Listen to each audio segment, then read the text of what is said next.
Okay guys, I'm gonna try to make as much of this review video for you as I can with the little bit of time I have, probably only about 10 minutes. And then hopefully later I'll have more time to do more of it. Okay, so but for now, I'm gonna do as many different types of problems with the amount of time I have as I can. Okay. Number 2, you guys, super duper important, but I did it in class with every class. So I'm actually gonna go on to number 3, and hopefully I can come back to number 2 later. Nikolai owes $500 on a credit card that charges 28% annual interest, and it is compounded quarterly. Okay, so they want me to write an equation, and here's how these equations go. They want it to be C of X, so sure. We always start with our starting amount. Nikolai owed 500 at first, but then we're definitely going to be increasing that over time. It's going to increase at a rate of 1 plus the percentage rate, which is 28%, where we move the decimal over twice to the left, so we get 0.28. But because it is compounded quarterly, quarterly is 4 times per year. So they're actually going to divide the rate by 4, but then charge the interest 4 times as often, like that. That's where things go. Okay, so starting amount goes right here. How many compounds in a year goes in those 2 spots. Your rate as a percentage with the decimal moved over twice goes there, and then that X will represent time. But this is the equation that represents it. And then for part B, where they say, what will the balance be in 5 years? They're essentially telling me plug into the equation you made 5 for time, which is X in this case. So what I do is I take the 500 times 1 plus 0.28 divided by 4, raise that to the 4 times 5 power. And if you do this ever so carefully with your calculator, you will get the answer, all right? This is the way I like to do it. I like to say 500 parentheses 1 plus 0.28 divided by 4, close the parentheses, and then raise it to the power of, my exponent has stuff going on. So I'll make parentheses for my exponent, 4 times 5, close it, and press enter. And that's how much money poor Nikolai will owe 5 years later. All right. $1,934.84. All right. That's why credit cards are terrible loans. Okay, let's move along. Here we go. Ordering these to make the inequalities true. So you guys, if I'm only trying to see what's bigger, what's smaller, I could do this without evaluating them, just with my understanding. But let's evaluate them. Let's be extra good at this, all right? Here we go. Here's what a log says. A log says, this to what power is this? Meaning 3 to what power is 9?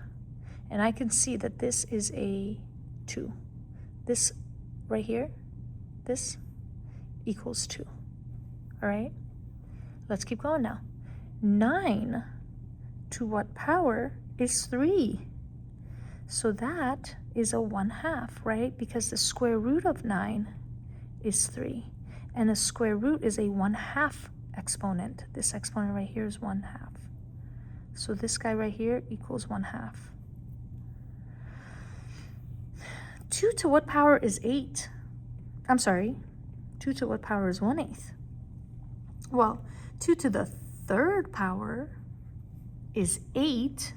In order to flip it and get the reciprocal, I need a -3. All right. Over here, 1/2 to what power is 16? Okay, 1/2 to the 4th power would have been 1/16, but I need this to flip. In this case, to flip from a fraction into not a fraction. Either way, if I want my base to flip, my exponent's going to have to be negative. So that one's -4. And over here, ln does have a base. The base is e. And what this is saying is e to what power is e? And that's a 1, e to the 1st. And then you can go ahead here and order these from least to greatest, the smallest one being that -4, the largest one being the 2, and then everything in between. I trust you guys can do that. Okay, let's move on. They want me to pick 2 of these problems and solve them. Okay, I'll definitely do B at least, because that's like the most, no, this one is, whatever. It doesn't matter. You guys, here's the key for all of these, all right? This was what I saw was the biggest mistakes made, were you guys mixing up what is part of the exponential and needs to be part of the log and what is not. So here's what I would like you guys to do, all right? I want you guys to identify the base of the exponent. In that one, it's just 10. In this one, it's just e. In this one, it's just 2. And then I want you to identify the exponent. In this case, the exponent is x plus 1. In this one, the exponent is -2x. And in this one, the exponent is x. Everything other than what we highlighted, we can get rid of. Everything we highlighted, we cannot touch with our standard add, subtract, multiply, divide operations, you guys. And this was a big mistake I saw on the quiz. People trying to divide by 10. Can't do it. Here, the only things we can touch right now is everything else. And that's where we start. So on this one, divide both sides by 2 first. On this one, divide both sides by 0.5 first. Now, as promised, I said I would do B. For B, the first thing we'll do, we got a 10 and a 3 to take care of, and reverse PEMDAS tells us first we subtract 10 from both sides. And what we get is 24 equals 3e to the -2x. And now we divide both sides by 3. And cancel, and this becomes 8. And now that I'm here, and all I've got left is that thing that I said I cannot touch with my basic operations, now I convert forms. This is exponential form, I convert to log form. Here's how easy it is. Step 1, write log. Step 2, take the base of the exponent and make it the base of the log. Step 3, swap those guys, all right? So close by the base, it won't be -2x this time, it'll be 8. And over here, on the other side of the equal sign will be -2x, okay? And now, all we gotta do, a lot of you guys also, a common mistake on the quiz was to stop here. However, we have not yet solved for x. X isn't isolated yet, okay? So what I should do now is divide both sides by -2. Now I get that x equals log base e of 8. Remember, log base e is shorthanded to ln? I'm feeling a little lazy, so I'm gonna rewrite it as ln of 8 divided by -2, okay? And you can leave it just like this. I personally can't help myself. I personally would have preferred this.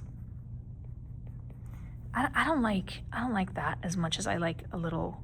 This is a -1/2 times ln of 8, but both are completely acceptable, okay?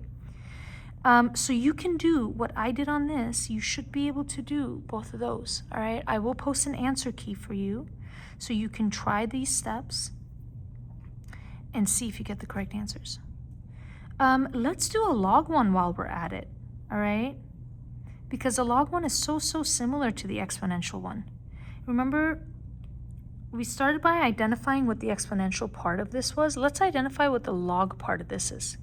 The log part is the log itself, including its base. And this log might look like it doesn't have a base, but when a log doesn't have a base, it does have a base, and the base is 10. So we take the log, including its base, and what we're taking the log of. This is the log portion. This is what's untouchable with my basic operations. No, I cannot divide by -1 right now to get x by its. No, I can't, okay? All I can do is get rid of that 5 by dividing both sides by 5. So now I have log base 10 of -x equals 2. It's true that you don't need to write the 10 when it's a 10. Any other number you got to write, but the 10 you don't have to write. However, please write it, okay? It's only after you write it a lot of times that it activates for you what you're supposed to do next.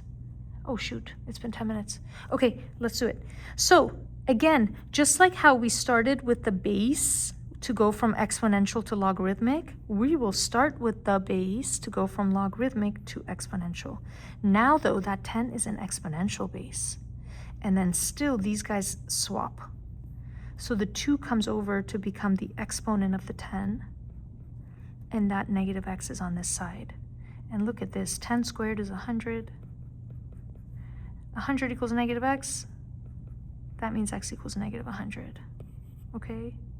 So go ahead and try the other ones, and I'll post some answers for you, and then I'll definitely do my best to come back and do some more, all right? We'll focus on like inverses, and we'll look at some graphing properties, and we'll be good. I think you guys are otherwise in good shape. Okay,